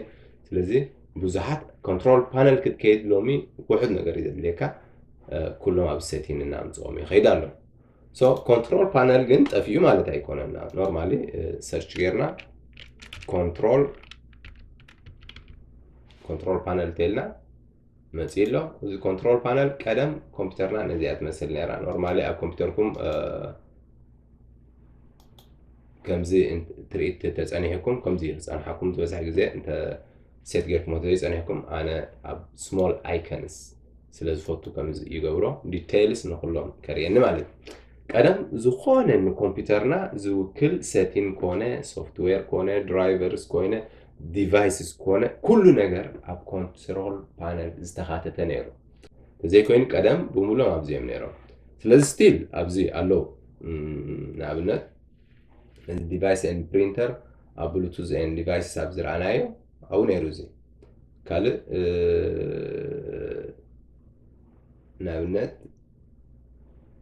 ሲስተም ብዛዕባ ኮምፒተር ሓበሬታ ከለዎኩም እንተዘለኹም ነታ ሲስተም ክሊክ ትገብሩ ብዛዕባ ኮምፒተርኩም እንታይ እያ ኮምፒተርኩም ክትሕተቱ ከለኹም ኢንስታልድ ራም 16 ግራፊክ ካርድ ከምዚ ቶታል ስቶሬጅ ከምዚ كمبيوتر كاخن تاعها بروسيسور انتل اركور i5 1.7 1.9 انستال رام كمزي تي ويندوز امتحانات ويندوز تسعين على كمبيوتر كا 64 بيت اكس بي بيز زي مثل ويندوز هلوا انا ويندوز 90 دولار ويندو 11 برو version 24H2 installed كنت شحن 24 ورحة صرت حدا تسعينو إزي مسل معناتي بزعها كمبيوتر كا ملو حابريتا لايك انتاي رام اللوا عبز نجيرنا اللوا 16 جي بي رام كم زلوا انتاي حانت بروسيسور اللوا عبز نجرنا اللوا شو ناي كمبيوتر كا هذا لها نجرنا كا لو ما حاجة تخليها بعلها هبتي ناي كمبيوتر سيتيناتها تي برودكت ايدي ناي كمبيوتر كا ديفايس يعني بزعها كمبيوتر كا بزعها سيستم دولو حبريتا وكل حبريتا ابزي كمالت سيستم يزي كال ابزي بغربا نرهبو نخل ابنت باور اوبشن باور اوبشن زبل علينا change plan setting اوكي سلازي ابزنا ابنت بقليل كنريو نخل كمبيوتر كا turn off the display እዚ ስክሪን እዚ በርሂቱ ሪኦ ዘለኹ ቅድሜና ዘሎ ስክሪን ኣብ ላፕቶፕ ስለ ዘለኹ ባትሪ ዝብል ዘሎ ኣብ ላፕቶፕ ተዘየለ እዚኣ ኮሎም እዚኣ እዛ ዓምዲ እዚኣ ኣይክትህሉን እያ ባትሪ ስለ ዘይብለ ኣብ ዴስክቶፕ ተለሃ ማለት ስለዚ እንታይ ይብለኒ ኣሎ እዚ መስኮት ንክንደይ ዝኣክል ደቃይቕ ነታ ኮምፒውተር ተዘይትጠቂም ካላ እሞ ከዓ ላፕቶፕ ብባትሪ ዝጥቀም እንተለያ ኣብ ባትሪ ጥራሕ እንተለያ ላፕቶፕ ኣብ ክንደይ ደቃይቕ ከጥፎ 10 دقائق انا لايك بزح غزي نوح ساعات كفتول تخنكا اوفيسكا نبر تغبركا صبوي بصنيحكا اختاطو توص اي تعمني انا اقول لايك زغنيات زو حدا غزي اوفيس كوف بل زلهو سلازي بتي باتري تقام كلا 15 دقائق ابز اوفيس كوف زيلس كم حدش باسورد تايب غير تاع حشاني كمبيوتر دقيق ساعه صنحن له اصغيلا باتري قال كونسيوم كتقبر يبلان مالتي put the computer to sleep ملو كه أبكن ليك دقيقة ساعة عبنت فرق ساعات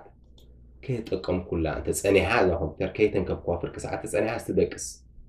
ملو تأفيات سنة حنا مالت الشعوب باور لو تويغة بملو كملو سنة حكو أي تفيني جن at least أبدك أس sleep mode لو أو سنة حنا مالت أوكي باور تتكلم أنت اللي خاخه كمو ولا باور يتكلم 15 دقيقة جالس سكرينين تدلسي ديسبلاي تقارص نبل كومو دما فرق ساعات ذاكل انت زي اليوم نتي تقلي نتي سيتين نبل قال ادفانسد باور اوبشنز كنرد تدلينا انا زين تسمحلنا سيف كن بلوينا زي choose what to do power button تا اب لابتوب سلو زلو خيه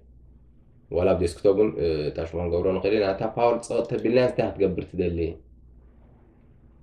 press the power button one press one the power button نتا مس باتري حسب راح تطوق تبيلنا تا باور بوتون سليب تكبر بلا لهو press when I press the power button حنت وقتها مسجبر تدقس ولا مس باور تدقس when I press the sleep button بحالي بالان لابتوبي sleep button نيرون قدم sleep تكبر when I close the lid لابتوب تخوينا مالتي زي اوبشنزمس لابتوب راح يدلو نتا لابتوب صفها بلا تعزي استاي تكون تدفع كبلا خيلي شات داون تيليا كم قال اللابتوب ولا عمل زيلو عصف تبللك طفي على مالتي انه هايبرنيت تكبر تدق استراح وي هايبرنيت وي سليب تكبر شو باور بوتم تو ابي لسه زنبر قوي من الاس مالتي ስለዚህ እነዚህም ከአኸ ማይሻ መخيل مالتي زي اب كنترول بانل አለው ኣብቲ ቀደም ከምኡውን ኣብቲ ስታርት ኢልናውን ክንረኽቦ ንኽእል ኢና ኣብ ኮንትሮል ፓነል አለው ፕላስ ኣብቲ ስታርት ውን አለው ማለት እዩ ኣብዚ ፓወር ኦፕሽን ዝብል ኣለና እዚ ኮንትሮል ፓነል ከምኡ እዚ ዲቫይስ ኤንድ ፕሪንተር ተሪናዮ ልክ ኣብቲ ሪና ነርና ከምዚ ገይሩ የርእየና ኣሎ እንታይ ፕሪንተር ኣሎ ልክ እዚ በቲ ሴቲንግ ከና ዝነበርና ኣብዚ መጻና ኣሎ ማለት እዩ እንታይ ፕሪንተርስ ወይ እንታይ ዲቫይስ ኣለና የርእየና ብሉቱዝ ኮንትሮል ክንገብር አድ ናይ ብሉቱዝ ዲቫይስ ክንገብር ተደሊና አድ ክንብሊና አድ ብሉቱዝ ሽዑ ዝኾነ ብሉቱዝ ተሊ ኣብ ዝኸርእየና እዩ ሰሌክት ምግባር ፔር ክንገብር ኢና ማለት እዩ ፕሪንተርስ ተኾይኑ ድማ እቶም ዘለውና ፕሪንተር ኣብ ዘርእየና ቅድም ዳሂሰልኩም ነይረ ሓደ ሸነኽ እዛ ፕሪንተር እዚ ኣለኒ እንተ ዘይብልካ ፕሪንተር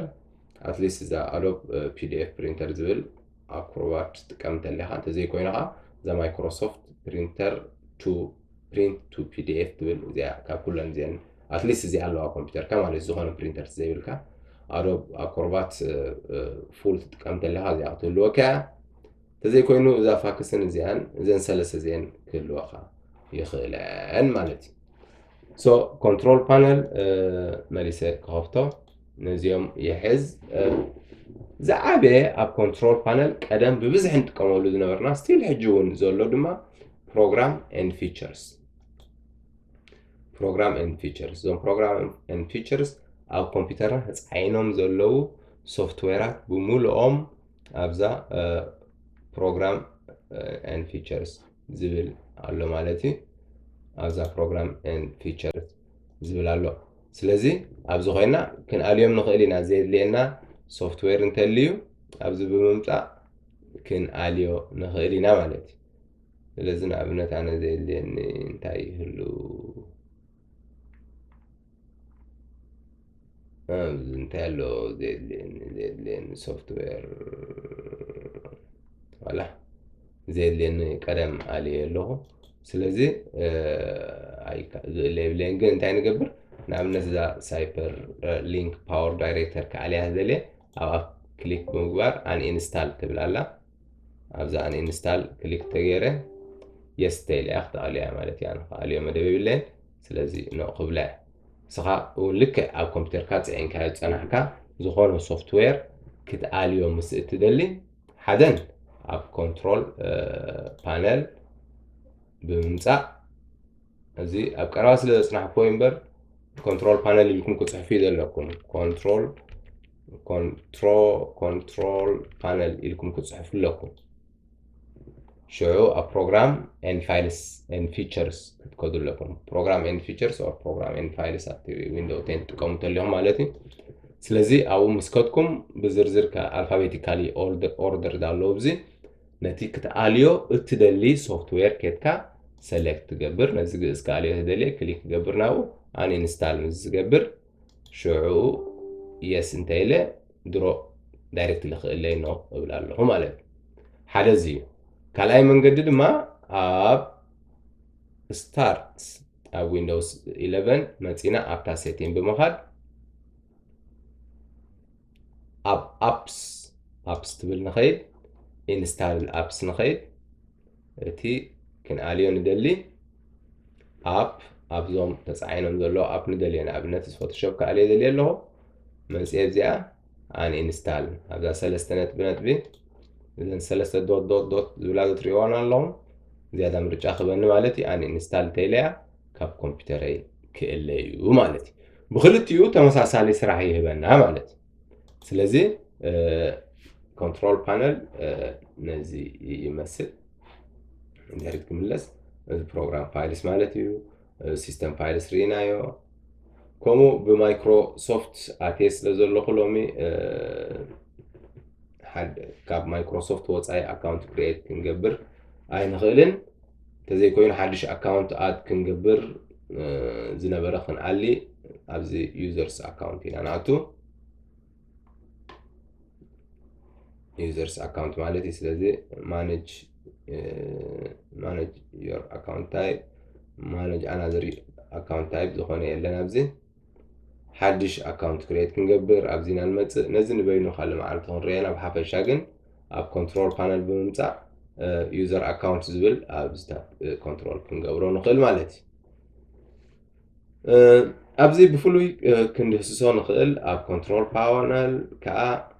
ማውዝ ነዛ ዘንቀሳቕሳ ዘለኹ ከርሰር ማውስ ኢልና ንፅዋዓ ንዓ ዝኾነ ምትዕራየት ክንገብረላ ደሊና ኣብዛ ማውስ ትብል ክሊክ ንገብር ዝበዝሐ ግዜ እንታይ ንሽገር ሓደሽ ተጠቀምቲ እንተኮይንና ዳብል ክሊክ ከምዚኣ ክትከውን ዘለዋ ትሪኦ ኣለኹም ፋስት እንተኮይና ንኣብነት ትሪኦ ኣለኹም እቲ ለውጢ ራእይዎ ፅቡቅ ሃርም ስለ ዘለኹ እዩ እቲ ስፒድ በበይኑ እንተጌርካዮ ኣይትኸፍትን እያ ዘላ ክልተ ግዜ ክሊክ ገይረ ግን ኣይትኸፍተትን ትሪኦ ኣለኹም እንታይ እዩ ስፒድ ናተይ ስሎ ኣሎ ትሪኦ ኣለኹም ሓደ ክልተ ስፒደይ ስሎ ኣሎ ወይራስ እቲ ማውዝ ስፒድ ፋስት ኣሎ ስለዚ ፋስት ጣዕጣዕ እንተዘየቢለ ኣይከላልዮን እዩ ኣይክእዘዘንን እዩ ማለት እዩ ስለዚ ኢድካ ዝሑል እንተኮይኑ ናይ ዳብል ክሊክ ስፒድካ ከምዚ ክኸውን ዘይክእል እንተኮይኑ እንታይ ትገብራ እታ ኮምፒተር ክትርዳእካ ምእንቲ ስሎው ትገብሮ ታሕቲ ትገብሮ ስለዚ ራእይዎ እታ እንታይ ትገብር ስሎው ተገይርያ ሕጂ እታ ኮምፒተር ክልተ ክሊክ ጥራሕ ትቆፅር ስፒደም ዘየገድስ ትሪኦ ኣለኹም ዝሑል እዩ ግን ክልተ ክሊክ እንተገይረ ትኸፍተሊ የላ እዚ ዝበዝሐ ግዜ እቲ ማውዝ ምልክት ተዘይብልና ዳብል ክሊክ ክገብር ኣለኹ ንብል ምእዛዝ ተኣብየና ኮምፒተር ዋይ እቲ ሲስተም ካባና ቅልጡፍ ስለ ዘሎ ስለዚ ነዚኣ ቦቶም ምፅእ ኢልኩም ስሎው ትገብርዋ ሕጂ ክልተ ዝኾነ ክሊክ ዝገበርካየን ትሰምዓካ ማለት እዩ ፋስት ተገይርካያ ግን ራእይዋ ኣብዚ ክገብራ ኣይሰምዓንን እያ ኣይትዓፅዋን እያ ዘላ ትሪኦ ኣለኹም ቀስ ኢለ ሃርም ስለ ዘለኹ ነዚኣ ክእዘዛ እንተኮይነ ፋስት ዳብል ክሊክ ሃርም ኣለኒ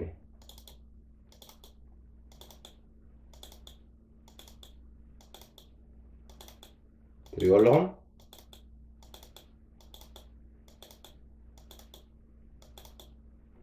ስለዚ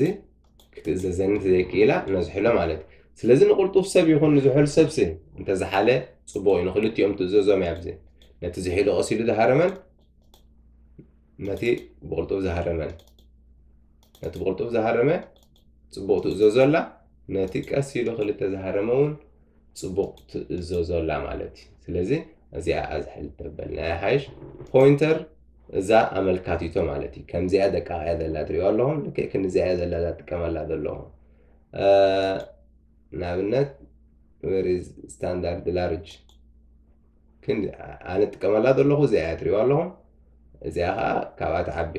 ስለዚ ምናልባት እርግ እንተልኩም ወይ ድማ ዕብይ ዝበለ ነገር ከዓ ሓንሳብ ንክትሪኦውን ጥዑም እዩ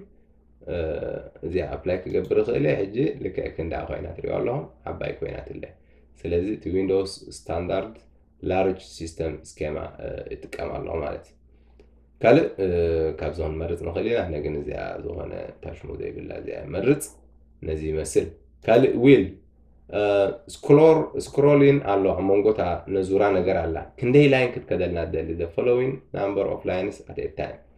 like ኣዙር ከብላ ከለኹስ ክንደይ እንተ ኢድካ ፍጥነት ተልይዎ ክትዕብዮ ትኽእል ኢኻ ተዘይኮይኑ ክተውሕዶ ትኽእል ኢኻ ሰለስተ ግን ስታንዳርድ እዩ ማለት እዩ ስለዚ ማውዝና መፂና ኣብ ማውዝ ሴቲን መፂና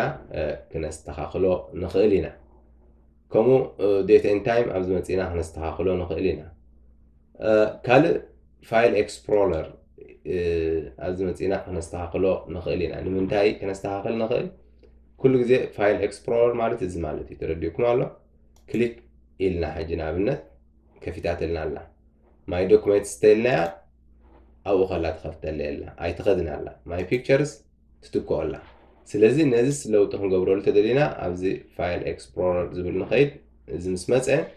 حدا براوزر open each folder in the same window الناس لزلنا نتاعك open each folder in its own window انت النار ايوه apply غير له يجيب زي خيدا يخفت my downloads my documents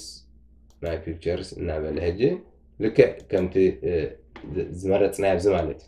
يعني سؤال نعمل انت خيدنا نفس وقف حدش ناقفته يخيد مالت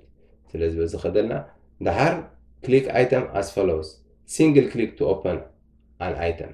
نعملنا دبل كليك على لا سلازم نعملنا تابزين نمسح أبزي لايك ماي دوكيمنت استخدنا نزيئة سايبر لينك تبل كخفتات تقينا دبل كليك يتقبر نبينا أبكالي ويندوز تري واللهم كل التقوينا نهج ماي دوكيمنتس أنها خاليتي أبتغير يسلو ذو اللخير أبزي أمسي أنا بينا تخفت اللي نزيئة خفتات دليل ما دبل كليك بحان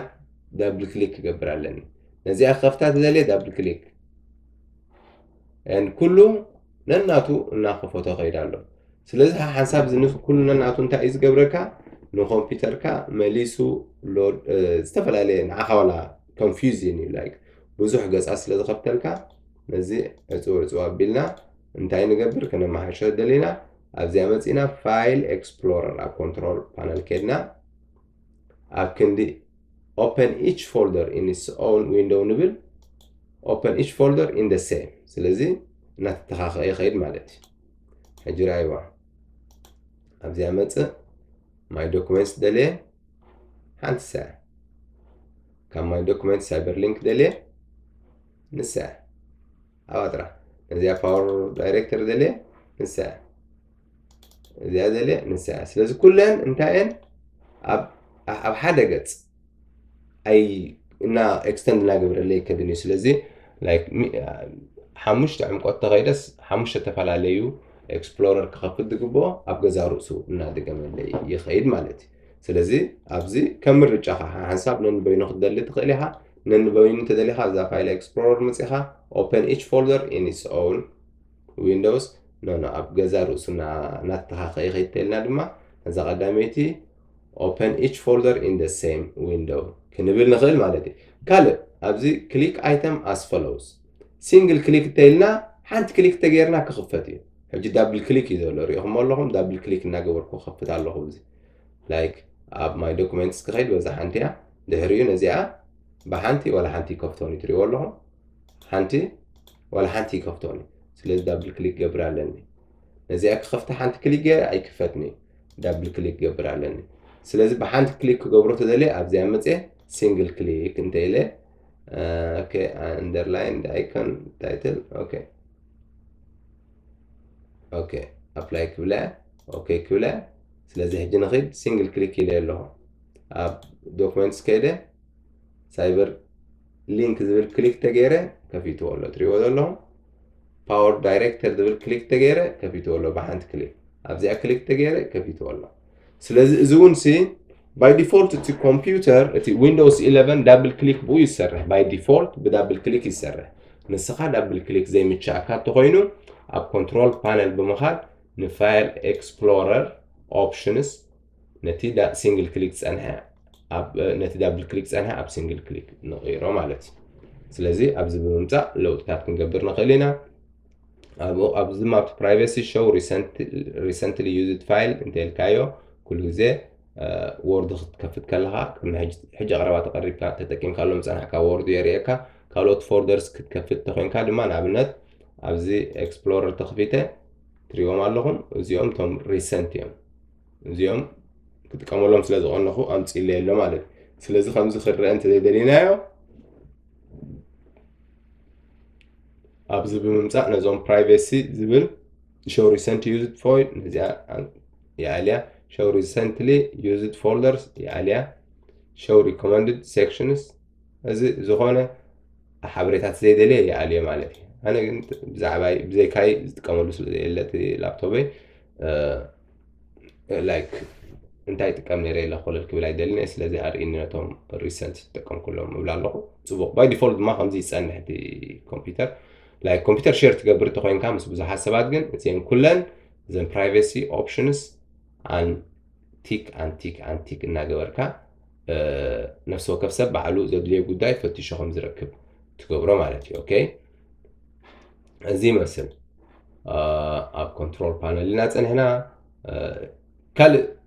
ኣብዚ ዝተመሳሰለ ካልእ ኦፕሽናት ኣለና ሓደ ዓብይ ኦፕሽን እንታይ ኣለና ኣብዚ ሕጂ እዋን ዊንዶውስ ዲፈንደር ፋየርዎል ንብሎ ዝበለፀ አንቲቫይረስ እንታይ እዩ ንኮምፒተርናሲ ካብ ሓደጋ ካብ ናይ ቫይረስ ኣታክ ነፃ ክገብረልና ዝኽእል ዝበለፀ አንቲቫይረስ እንታይ እዩ ኢልኩም ትሓትቱ ኮኑ ኢኹም ብሓፈሻ I don't recommend ዝኾነ ሓድሽ አንቲቫይረስ ዝኾነ አንቲቫይረስ ክትጥቀሙ ክሳብ ኣጠቓቕማኹም እርኑብ ዝኾነ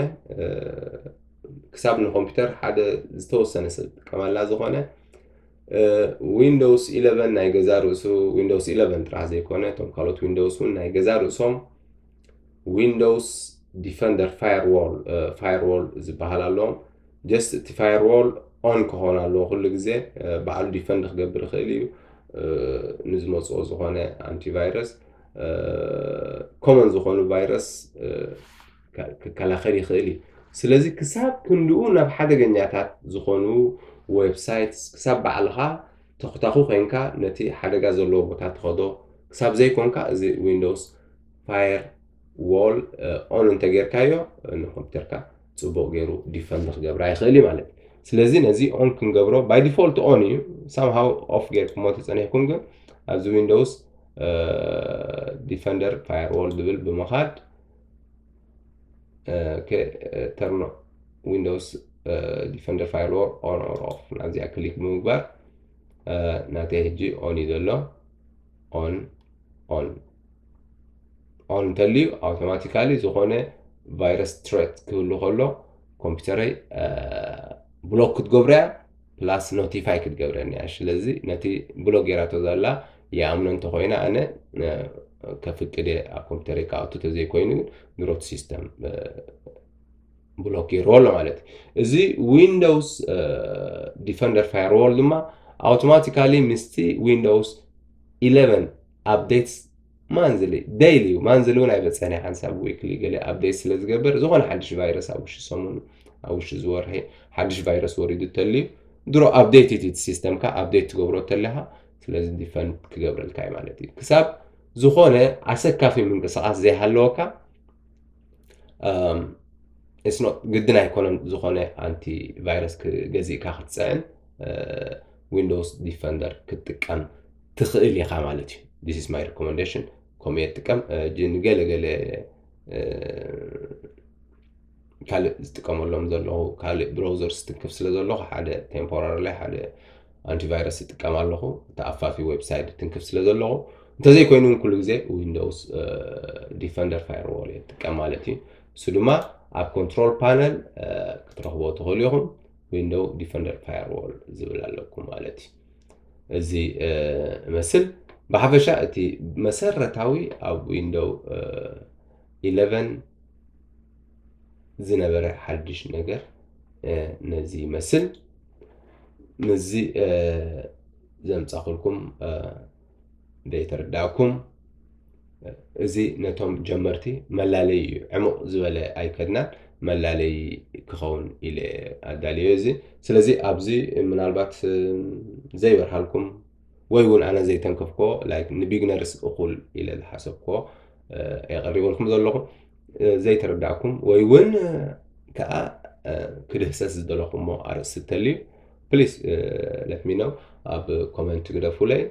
specifically أكم زي تلسلنا سي تمرات نيرو زبل كله مزن نزز مسلن كله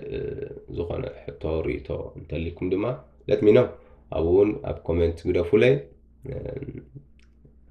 بحاجوس جزء زرخب كل وان نعقم كحجزي غيري زبل نجر كمرة ድሕሪታ ይምለስና ብዝተረፈ ነዚ ዝረኣኹሞ ቪድዮ ናይ ብሓቂ ፈትኹሞ እንተለኹም ካልእ ሰብ ሼር ክገብሮ ሼር ተገበርኩሞ ባህብለኒ